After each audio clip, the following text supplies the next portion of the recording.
I think although it sounds perhaps a little grandiose to say 500 years of Western dominance are coming to a close, I actually think that is a defensible proposition, because you could say that it begins at the end of the 1400s with Columbus, Vasco da Gama, and the beginning of the age of Western imperialism. Even when the European empires essentially collapse after the Second World War, it continues with the US as the primary power and eventually triumphing in the Cold War. Even Russia is actually a European power. The rest of the world is still having to adapt to the political and economic power of the West. Their worlds are shaped by us. I think with the shift in economic power, we're beginning to enter a period in which we're going to begin to be shaped by them, to put it very crudely. That developments in Asia, which might have been local conflicts or things that nobody, regional specialists would pay attention to, will begin to shake the whole world. So, which is why something like North Korea suddenly is way up there. It's why a dispute in the South China Sea or rivalry between China and Japan could reshape our world quite dramatically.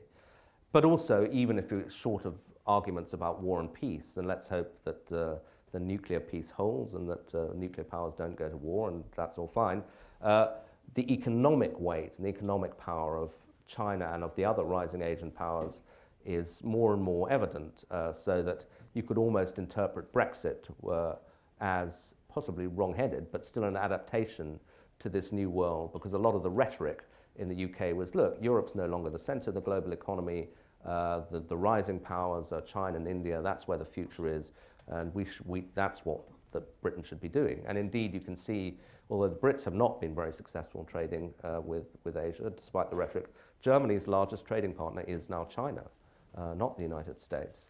And that is true even of, say, a country like Brazil. You occasionally have these light bulb moments. So a few years ago, I was in Brazil just before the ill-fated Dilma Rousseff became president. And her then foreign secretary said to me, look, we're no longer looking primarily to Washington. China's where it's at for us. It's our largest market. They're a big producer of commodities. And I wondered whether that was rhetoric, but indeed, her first foreign trip was to Beijing, not to Washington.